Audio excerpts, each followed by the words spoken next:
कहाँ हुआ वैष्णव अपराध, किससे हुआ? कल गए थे बांके बिहारी मंदिर में। जी। वहाँ आपके आदेशानुसार हम पहले किसी को पैसा नहीं देते हैं, तो हम बिस्कुट लेके गए। बिस्कुट लेके जाते हैं बांटने के लिए, पिछली बार भी गए। जी। तो कल एक माता जी आगे से गुजर रही थी और भी बहुत से सबको देते हुए जा रहे थे, तो हमको वो बहुत फटे पुराने कपड़ों में थी।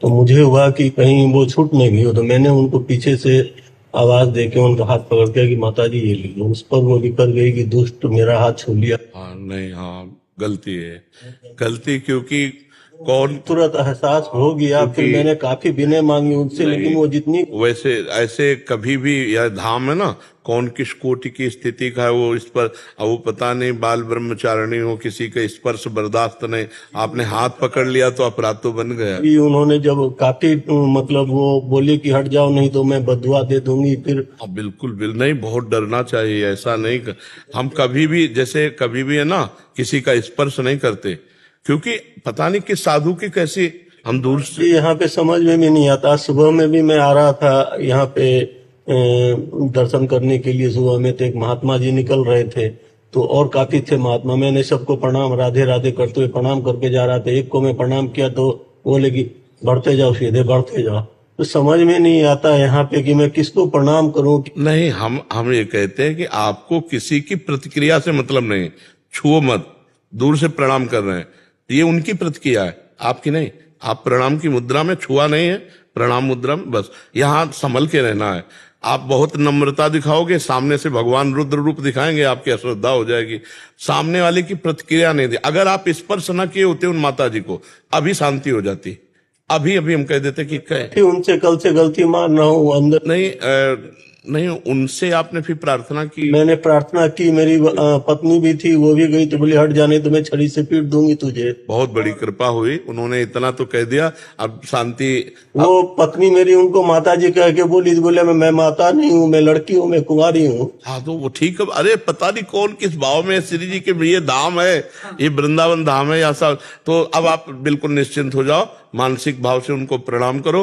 अगर उन्होंने एक कटु वचन जैसे बोल दिया ना, वो हमें थोड़ा पकड़ मिल गई, हमें सहयोग मिल। अगर वो मौन होती, कुछ ना बोलती, फिर बिना उनके अपराध क्षमा नहीं हो सकता था। इसलिए आपके अंदर प्रायश्चित है, और उन्होंने कड़वा वचन भी बोल दिया, और अब आप शांत हो जाइए। और दूसरी बात ये, क्यों पुण्य के चक्कर में पड़े हो, क्यों चक्कर में पड़े हो पुण्य के?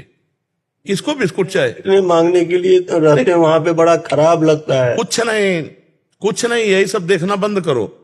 ये सब राधा वल्लभ बिहारी जी के काम है, वो अपना दे, उनके दरवाजे में बैठो। आपके पास जब रुपया बढ़े, 100 रुपया, 200, 500 रुपया जो बढ़े, कहीं किसी गौशाला चले गए और उसमें चारा बांटकर गाय का दे आए, गाय तुमसे कुछ कहेगी नहीं, समझ रहे हो ना? यहां कई तरह से दोष दर्शन हो जाएगा। एक बार लिया, दोबारा फिर लिया, तिबारा फिर लिया, चौबारा फिर लिया, अब आप उस पर दोष दर्शन को, तो बिस्कुट बांटने में कितना पुण्य हुआ होगा, सब नाश हो जाएगा 2 मिनट में। बहुत संभल के, या तो एकदम बिल्कुल नेकी कर दरिया में डाल, किसी के कुछ देखो, ये कैसे, मतलब देखो वृत्ति कैसे है, हाथ कैसे पकड़ लिया आप, किसी का स्पर्श करना, अब कौन किस रूप में है, कौन किस भाव में है, बहुत गड़बड़ हो जाएगा, बहुत गड़बड़ हो जाएगा, बहुत शांत।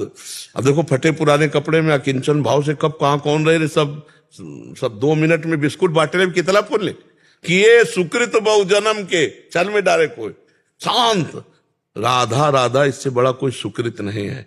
आपको जब कभी ऐसा लगे कि आपके पास 2, 4, 500 रुपए हो गए हैं, आपको ऐसा करना, तो या अच्छा सा भोजन बनवाओ और एक बार सबको दे आओ। अब महीना 15 दिन में जो लेना चाहे, ना लेना चाहे गाय को पवा दो। बहुत समस्या भी है, बहुत समस्या है। आपका भोजन पाया और बीमार और कारण से हो गया, बोले यही है, बहुत समझ लेना, तो बहुत विचित्र है। इसीलिए कह रहे कि चारा खरीदो और गाय को चुपचाप दे आओ।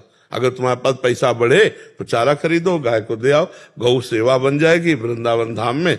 बस शांत एकदम भजन करो, सर झुका के जाओ, बिहारी जी के दर्शन करो, राधा वल्लभ जी के दर्शन करो। ये दान पुण्य का चक्कर छोड़ो, नहीं जितना दान पुण्य